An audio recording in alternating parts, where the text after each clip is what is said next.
Uwiteka nyaguhora ku ngoma, wowe se w'umwami wacu Yesu Kristo, urakaninazwa cyane mu buzima bwacu, kuko uri Imana iduteye iteka, ikaduha kubona iki gitondo kizima, kandi uri Imana ishimishwa n'umunezero wacu, umwidegembyo wacu n'agahimbare kacu.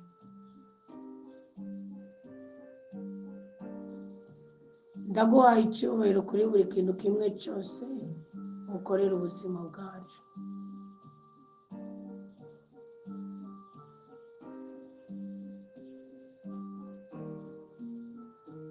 Nugaze muri twebwe, nushimagizwe muri twebwe. Turasabye ngo amaraso meranda ya Yesu Kristo atweze ibyaha byacu byose. Turasabye ngo ubutware bwiwe butwarire muri twebwe, tubone gutabagwa mu makuba y'ubwoko bwose. Turasabye ngo umutima wawe mwirandaza n'umucyo yirukane umwijima.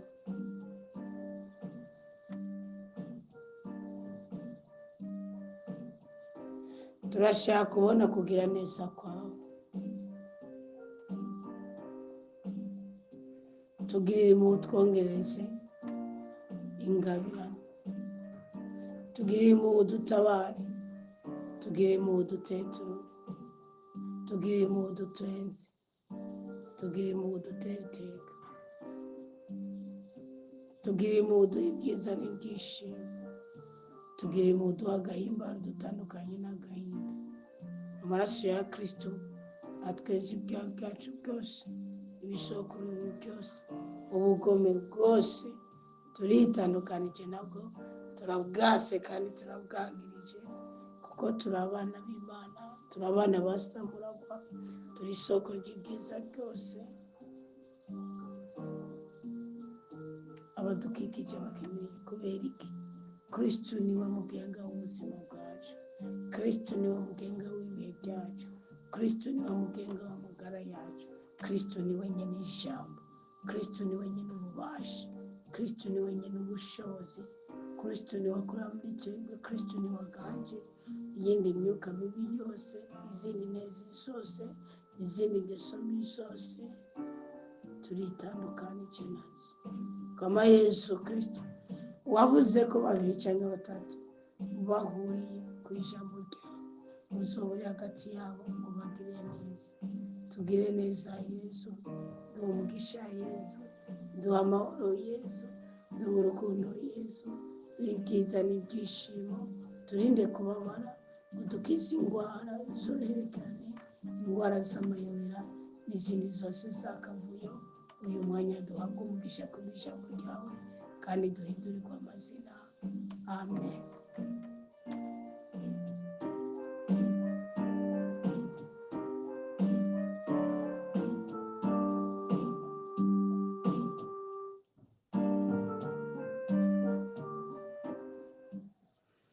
Nuko tugire Kristo bakunda bo mukama, aho muri komande zine z'isi tugire Kristo.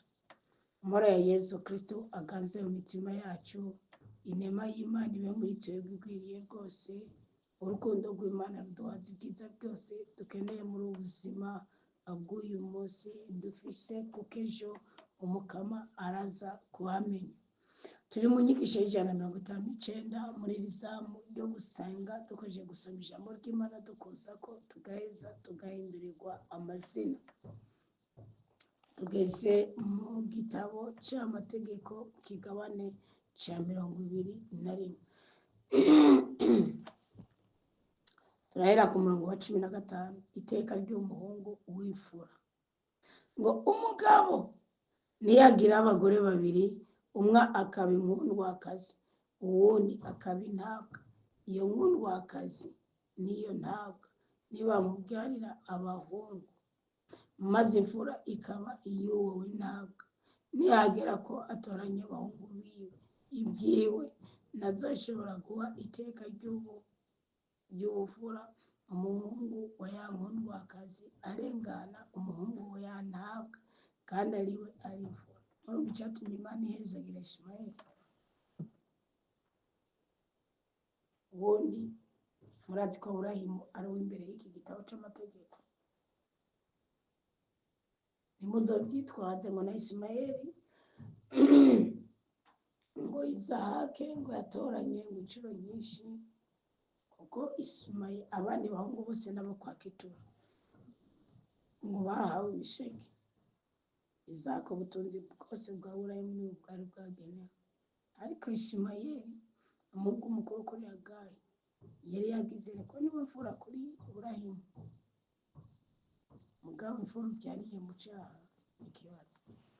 Ariko ngaho Bibiliya ivuze ati nugira abagore babiri, umwe akaba inkomokazi uwundi akaba adakunzwe, wa wundi adakunzwe akaba ari babyara umwana w'imfura. Hageze umurage, umwe yavuka ku udakunze niwe azogira niwe azotoranyisha.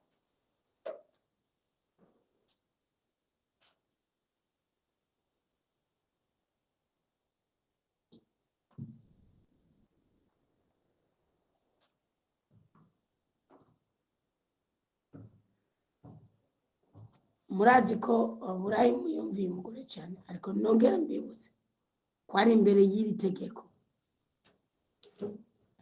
kandi byabaye imbere y'itegeko ry'Imana. Imana ifise uko ibikora, kandi ubundi yari yakorose uko ibikora, ko murazi ko byarangiye Hagayi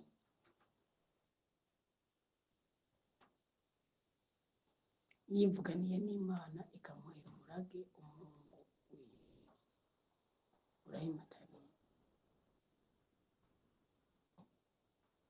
ngo niyagera ko atoranya abahungu biwe igiye nazoshobora guhiteka ry'ubufura umuhungu wa ya wundi wakazi arengana umuhungu wa ya ntabwo, kandi ari we arifura. Abakobwa muja kurongora ku bahungu mugiye bwami. Iki kintu ndagisobanukiwe narahindutse mu wundi muntu. Ubundi iyo umugabo wawe yabyaye umwana w'umuhungu mu busore bwiwe canke ku wundi mugore mukabana, akaba ari we uzobyara uwo hanyuma, iteka n'icyubahiro bari bw'umuhungu bwa mbere, kandi babyiyumvamo mudakenada.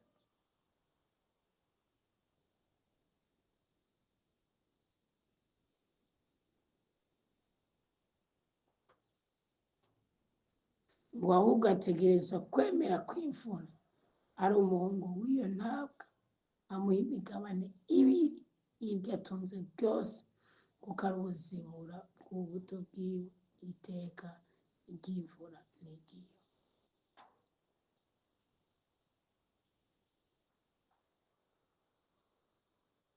Imigabane ibiri ubwiranije n'ibyo uzoha abahungu bo ku bagore b'inkundwakazi. Mutaza murabyara hanze rero mubaza ngo biroroshe. Narabwiye yuko igihe agahengwe umurozi, igihe agahengwe umwambuzi w'amahoro, igihe agahengwe abatwononera ingo, igihe agahengwe abonona itunga ry'igihugu, nuko tutararonka abakristo bapfukama mu kuri no mu mutima. Umuhungu w'intagondwa umuntu niyagira umuhungu atagondwa kandi w'umugararije, atumvira se canke niyumvire nyina, kandi naho bomuhanura nabumvire, se na nyina bazoheza bamufate bamushira abakurambere b'igisagara ciwe kw'irembo ry'aho hantu aba. Bazobwira abakurambere b'igisagara ciwe bati umuhungu ni uwacu, ni intagondwa kandi n'umugararije, ntatwumvira, ni umukunzi w'inda kandi n'imborerwa. Ngo abagabo bose mu gisagara ciwe bazomutera amabuye apfe, gutyo uzoba ukuye ikibi iwawe, Isirayeli yose izoryumvikira ubwoba. Mugabire rero ngaha niyo ndageze ngira ubwoba, cyo gituma je na mwana magahenge na mwana ndekesheje cyane cyane abahungu. Iyo umwana w'umuhungu mudekesheje umugize umwasi w'Imana, mu ibyo akeneye murekere uburenganzira bwiwe bw'uko umwana umugabo imbere y'ikosa umwereke ko yakosheje.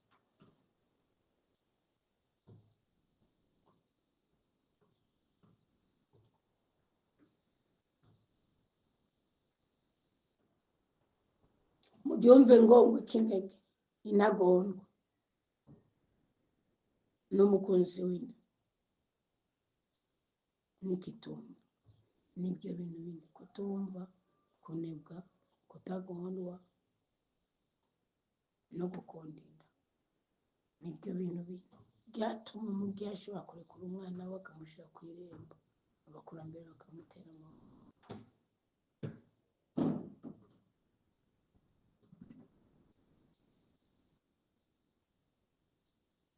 ubu niho nawe uri gituma abana b'abarabu baba ababyeyi babo cyane.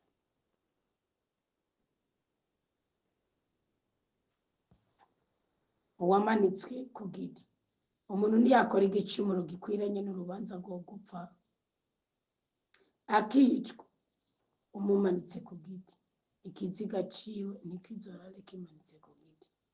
uwo muntu uramufuba uyu munsi nyine, kuko wamanitswe n'ivumo ry'Imana, kandi n'umuhungu wawe yaramanitswe.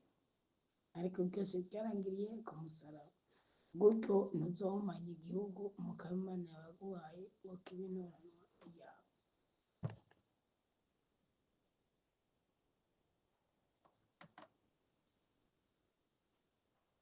ukubaha ibintu by'abandi: niwabona imfizi ya mwene wanyu canke intama yiwe yazimiye, ntuzoce iruhande ngo wirenganire,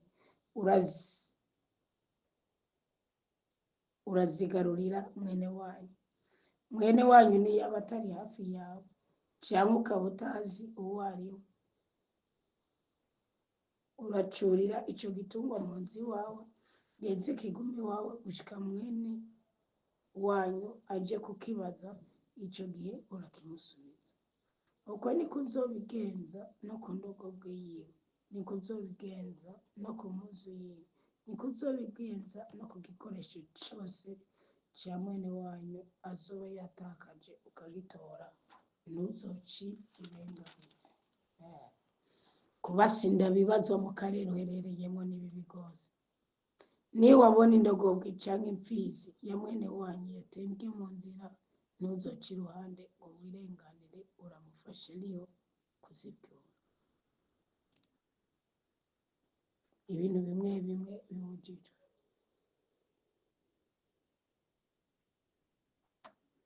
umugore ntazokwambara impuzu zagenewe abagabo,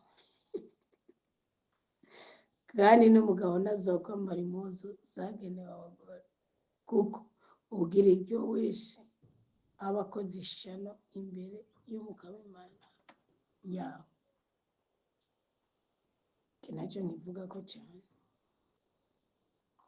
niwasanga icyari c'inyoni imbere yawe ku nzira, ku giti icyo ari cyo cyose, canke hasi kiremwo uduswi canke amagi, nyina nayo ibundikiriye utwo duswi canke ayo magi, ntuzotwarane nyina n'uduswi. uzoreka nyina yigire, nawe uheze utware utwo duswi. niwe uzoranirwa kandi ukaramba. muri mico bisigura ni ukuvuga, usibye ko utwo duswi twoba twatawe, ubundi tuconka ntuzotwonka. niwubaka inzu ishaje, igisenge urakizitiza uruhome, gutyo ukingire inzu yawe amaraso yohava akoroka ava ku gisenge. ngo niwubaka inzu ishaje, igisenge urakazitiza uruhome,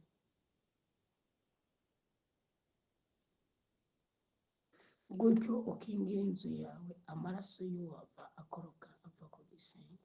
azoba yariye kugira ngo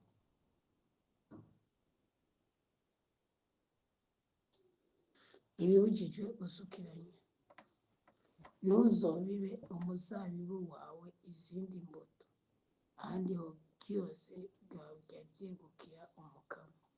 imbuto wabibye n'iryamo ry'imizabibu yawe.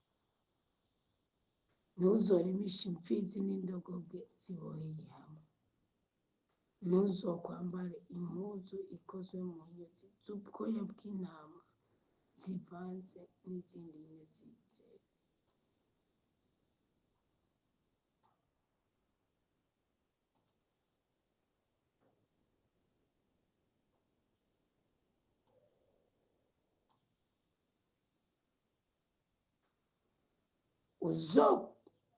kwishirire ubuyonga ku mitwe ine y'impuzu wipfuka. Ibibujije gusukiranya. Ivyerekeye amatati y'umugabo n'umugore. Aho namukenyera mwumvirize nanje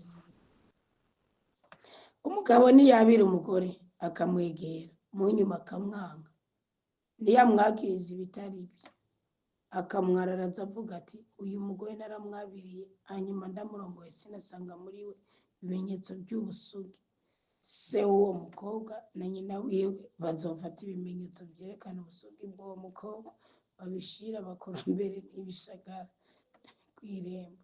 Se w'uwo mukobwa azobwira abakurambere ati nahaye umukobwa wanje umugabo. Aba umugore wiwe mu nyuma aramwanka, none amwagiriza ibitari byo avuga ati sisanganye umukobwa wawe ibimenyetso by'ubusugi, ariko ng'ibimenyetso by'ubusugi bw'umukobwa wanje.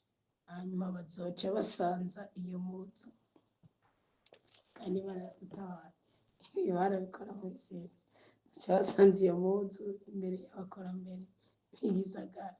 Abakurambere b'ico gisagara bazoca bafata uwo mugabo bamuhane, bazomucira indishi y'amashekeri 100 n'ifeza bayishikirize se uwo mukobwa, kuko uwo mugabo azoba yararaje umwigeme w'Isirayeli, azoguma ari umugore wiwe kandi ubuzima bwiwe bwose ntazokwigera amwirukana. Mumva ko hari igihe byaba ngombwa ko umugabo arongora umugore iyo amaze kumuva mu maraso, ariko ibyo bintu ari iby'ukuri atabimenyetso by'ubusugi basanganye uwo mukobwa, bazosora uwo mukobwa bamujane ku muryango w'inzu ya se wiwe, abagabo bo mu gisagara ciwe bamusetera amabuye apfe. Murumva gusambana ico ari cyo mu buto bwawe, kuko azoba yakoze ishano muri Isirayeli mu gusambanira mu nzu ya se wiwe, gutyo uzoba ukuye ishano iwawe. Umugabo niyafatwa asambana n'uwo mugore afise umugabo, bombi bazokwicwa.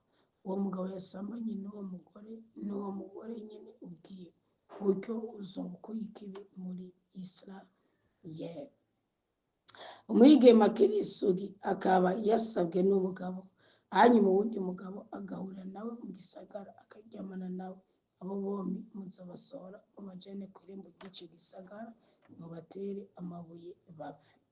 Uwo mukobwa azozira ko atavugije induru ngo baze kumutabara, kandi iyo ari mu gisagara uwo mugabo nawe azire ko yasambanije umugore wa mugenzi we, gutyo uzoba ukuye ikibi iwawe.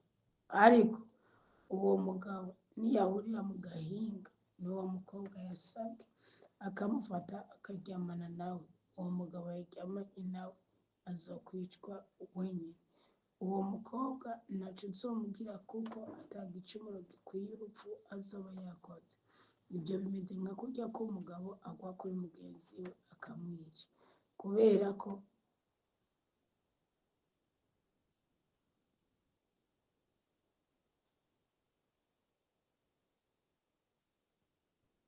yarakomye induru atabaza, ariko nta muntu n'umwe yariho ngo amutabare. Umugabo niyahura n'umwigeme akiri isugi kandi atarasabwa akamufata agasambana nawe, hanyuma bakabahumukako baryamanye, ico gihe uwo mugabo yasambanye n'uwo mwigeme azohereza se w'uwo mukobwa amashekeri y'ifeza 50, kandi kuko azoba yamutesheje iteka azoca aba umugore wiwe, kandi ntazoshobora kumwirukana ubuzima bwiwe bwose. Ariko Dina ibishikaye murazi yuko basaza bacu baja kwica ab'iwabo w'uwo muhungu yamusambanije Umunyisirayeli mama.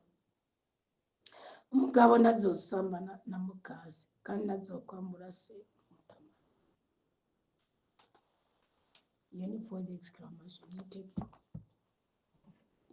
Abatemerewe kwinjira mu ikoraniro ry'umukama, ana muhategere gato ngo umugabo afise amatengatwa amenetse canke uwacitse inzanye ntazokwinjira mu ikoraniro ry'umukama. none arashobora kumeneka amateka tugacikiza yakabandanya bawe numva ari igitangaza nenzi ngo caweyo umuntu w'ikivyago nazokwinjira mu ikoraniro ry'umukama muramva abana muguma mubyara muterinda ngako mubica mukazikora nimureke bavuke kandi nawe mu rubyaro rwiwe rugira icumi nibazokwinjira mu ikoraniro ry'umukama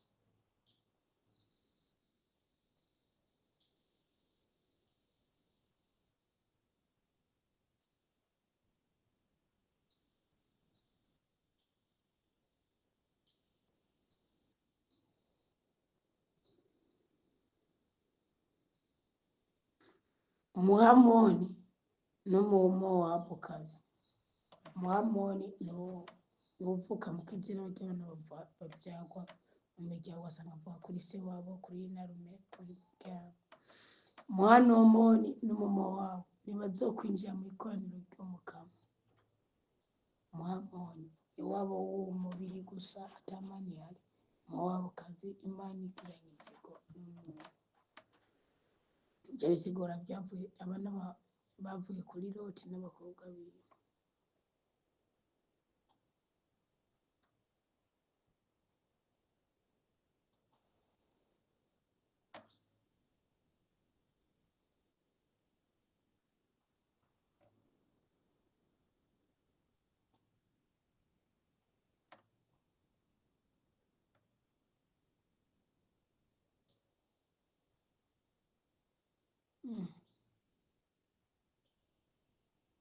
umuhamoni n'umuwabu ntibazokwinjira mu ikoraniro ry'umukama kandi nabo mu rubyaro rwabo rugira icumi ntibazokwigera binjira mu ikoraniro ry'umukama kuko bataje kubasanganiza umukate n'amazi igihe mwari ku rugendo muvuye mu Misiri kuko kandi bahereye Barahamu mwene Behori w'i Petori muri Aramu na Harayamu kugira ngo akuvume murumva ingene Imana ibika inzigo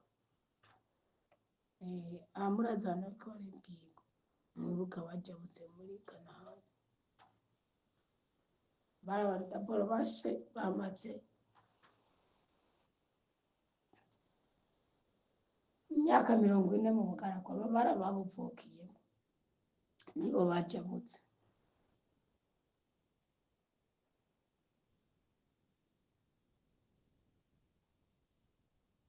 ngo ari ku mukama Imana yawe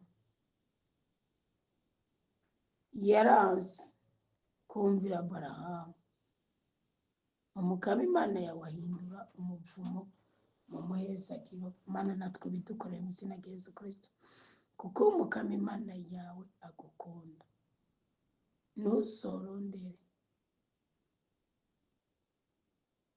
amahoro yabo n'ineza yabo ubuzima bwawe bwose na nabi ntuzorabe umunyedomu nk'umuyo kuko ni mwene wanyu ntuzorabe umunyamisiri nk'umuyo kuko wabaye inyambukira mu gihugu c'Imana ntirenganya ico ndayikundira abana bazovuka kuri bo ku rubyaro rugira gatatu bazokwemererwa kwinjira mu ikoraniro ry'umukama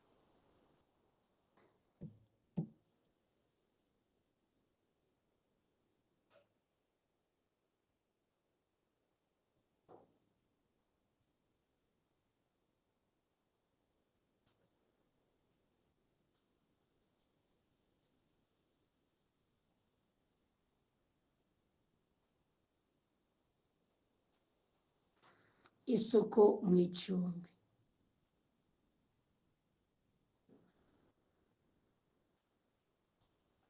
niwagenda gushinga icumbi ngo utere abashi bawe uraheza wirinde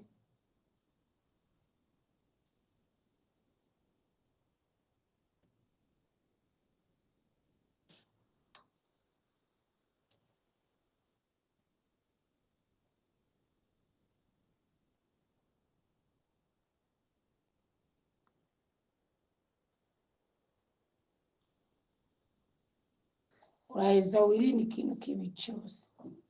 Iwawe ntihaboneka umuntu ahumanye kubera ibyamushikiye mu ijoro asinziriye, azosohoka ave mu icumbi.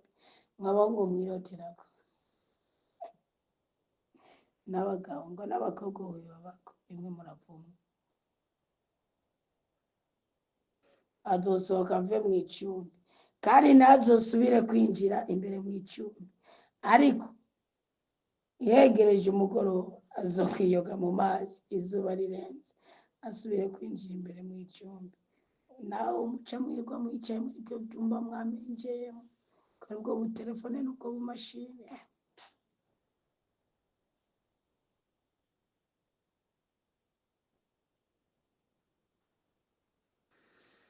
Uzotegure kandi ahantu inyuma y'icumbi aho uzoza uraja kwituma, uzoba ufise ikimito mu byo witwaje ku rugamba. Niwaja kwituma icumbishe ikinogo, hanyuma uhindukire ufurire umwanda wawe nkako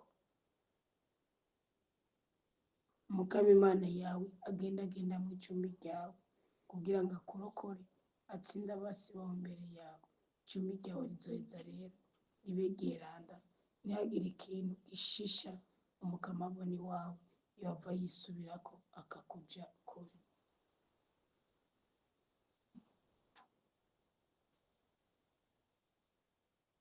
Mwumvise yuko umwanda ari ikintu kibi? Umwanda urirukana Imana, ubunebwe burirukana Imana.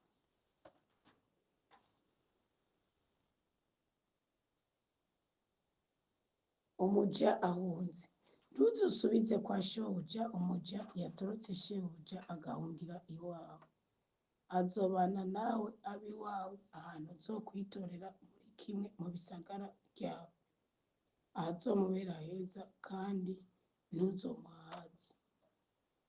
Gufata neza impunzi, ukurwanya ibyo kwiyegurirwa n'ubusambanyi. Umvirize gatoya, ntihazogire abegurirwa ubusambanyi mu bakobwa b'Isirayeli, ntihazogire abegurirwa ubusambanyi mu bahungu b'Isirayeli. N'itegeko, ntuzokwigere winjiza mu ngoro y'Umukama Imana yawe ituro ry'umumaraya canke impembo y'imbwa kubera indagano iyo ari yo yose, kuko ibyo byompi ni ishano imbere y'Umukama Imana yawe. Murazi ko ibintu abapasitori benshi babizize. Nzi abapasitori babiri nibo mu Rwanda bakenyukanye ubuto kandi b'ibyamamare. Mugabo umwe uri kurera amakuru yabo, urabona ko yazize igikorwa yaragiye gukora. Gusezeranya umugabo n'umuhabara, n'ukuri pasiteri ngo biyumva nabo, Imana ikakudiga kujana. Ubundi ituro ry'umumaraya kirazira kuryinjiza mu ngoro y'Umukama.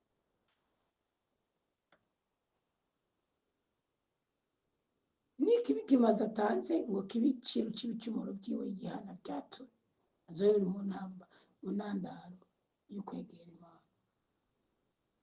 Mugabo ibisigaye byose sida.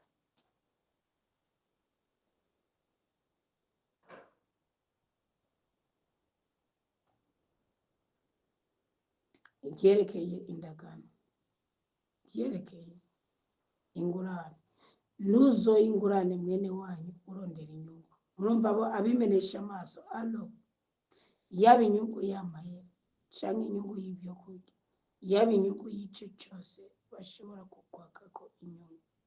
Umunyamahanga urashobora kumugurana urondera inyungu, ariko ntuzoye ingurane mwene wanyu urondera inyungu, kuko ngo Umukama Imana yawe aguha imigisha mu byo uzokora byose, kugira ngo Umukama Imana yawe aguhe imigisha mu byo uzokora byose mu gihugu ugiye kwinjiramo ngo ucigarurire. Byerekeye indagano, niwaragana indagano Umukama Imana yawe ntuzotebe kuyirangura, ahandi Umukama Imana yawe yoyikwishuza kandi wowe ukoze igicumuro. Ariko niwareka kugira indagano nta gicumuro uzokoze. Irivuye mu kanwa kawe urarizigama kandi urirangura ukurikije icyo uzoba waraganye wohereza umugabo Imana yawe nibishikanwa rivuye mu gushaka kwawe nk'uko uzoba wabyemerewe. Bamwe biga imigongo Mana numa nkagurisha ikintu uzakoze na kimwe muri 10 Mana ungirira ikintu Mana ungirira iki ukeka bintu bishitse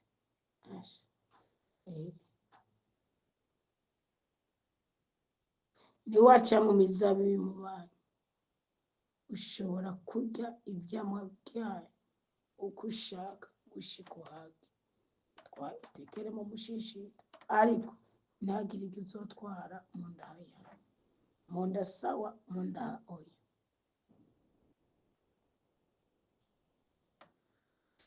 Niwaca mu murima w'ingano z'umubanyi zeze urashobora kwamaho ukoresheje iminwe yawe ariko ntudushore umurima w'umubanyi. Ibiro n'ibizira bishobora kudutandukanya n'ubushake bw'Imana. Mwabyumvise mbere ko mubyara hanze